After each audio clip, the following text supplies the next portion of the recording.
नमस्कार साथियों, मैं आपका साथी doctor Anthony Raju, advocate supreme court.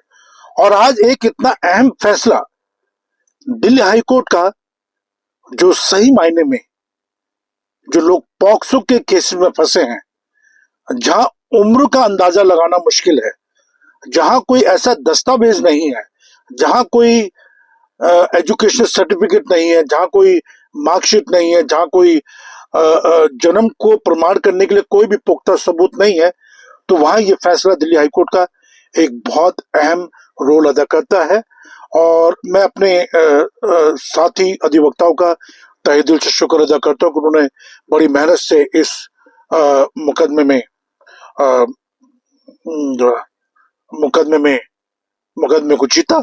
तो ये अपने आप में बड़ी खुशी की बात है। साथियों, इससे पहले कि मैं आगे बढ़ूं, क्योंकि ये अहम वीडियो हम लोग बहुत टाइम निकाल के बनाना पड़ता है साथियों, मेरे पास इतना भी टाइम नहीं होता कि मैं कोई वीडियो बना पाऊं, लेकिन ऑडियो बनाने के लिए मेरे पास थोड़ा बहुत जो टाइम निकलता है 10-5 मिनट का, तो वो मैं आपके साथ में शेयर करना चाहता हूं। तो मैं बस आपसे एक ही गुजारिश हमेशा करता रहता हूं कि प्लीज आप इस चैनल को सब्सक्राइब करें, लाइक करें, कमेंट्स करें, शेयर करें और बेल बटन दबा के रखिए, जिससे कि जो भी इंपॉर्टेंट वीडियो, जो भी landmark judgement high court, supreme court के पॉक्सो को लेके, रेप को लेके, दहेज हत्या को लेके या किसी भी गंभीर मामले को लेके जब माननीय कोर्ट अपनी कोई जजमेंट देती है, और मुझे लगता है कि ये जजमेंट आपके लिए बहुत इंपॉर्टेंट है, आपको बेसिक नॉलेज होनी चाहिए, तो मैं उसको बनाता हूं। बस मैं आपसे एक ही गुजारिश करता हूं, प्लीज चैनल को सब्सक्राइब कर लीजिए साथियों।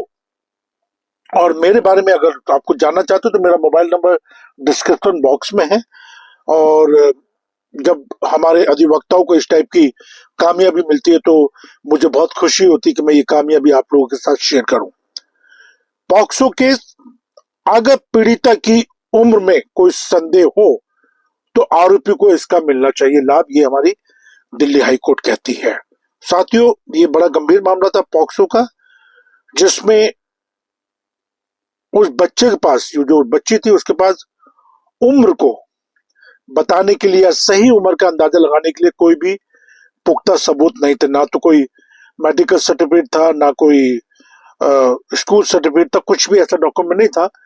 तो उसका फिर हड्डियों का इन्वेस्टिगेशन की गई, और हड्डियों के इन्वेस्टिगेशन से एक एक बोलते ना, एक अनुमानित आय का पता लग जाए, एक अनुमानित आयु का पता लग जाए। सॉरी, मेरी थोड़ी हिंदी काफी वीक है तो मैं इसके लिए माफी मांगूंगा। तो एक अनुमानित आयु का पता लग जाता है, बट उसमें माननीय कोर्ट ने ये कहा कि जो अनुमानित आयु है, उसका जो सबसे ज्यादा आयु होती है उसको एज ए प्रमाण माना जाता है। तो दिल्ली हाईकोर्ट ने कहा कि कम से कम 2 साल का हमें इसमें मार्जिन लेकर चलना चाहिए अपर साइड में। मान लिया अगर हड्डियों के हिसाब से उस लड़की की उम्र मान लेते हैं कि 16 साल आई है ना, जो हड्डियों का जो इन्वेस्टिगेशन हुआ, मेडिकल इन्वेस्टिगेशन हुआ, उसके हिसाब से एक अनुमानित आयु आई उसकी 16 से 18 साल, है ना। तो या 18 से 20 या 20 से 22, तो उसमें जो जो सबसे ज्यादा आयु उसको माना जाता है।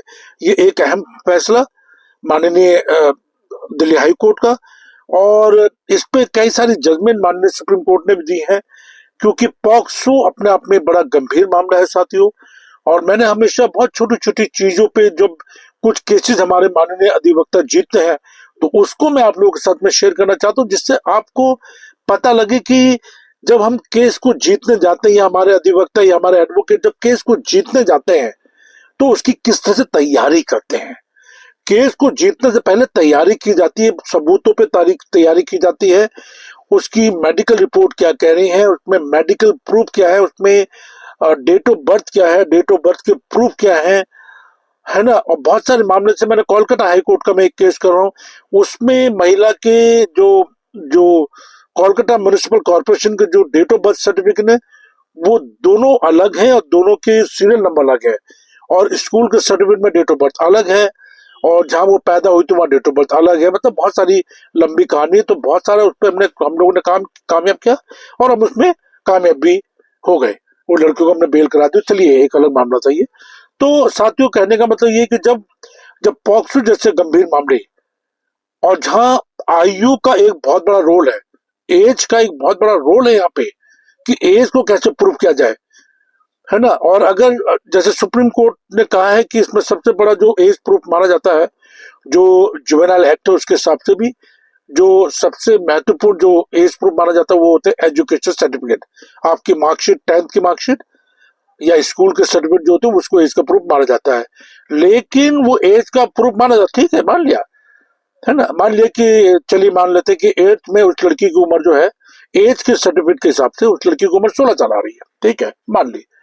बट क्या वो जो एज स्कूल के सर्टिफिकेट में लिखी गई है वो सही है या गलत है, ये भी प्रोसिक्यूशन को प्रूव करना पड़ता है। आप समझे मेरी बात।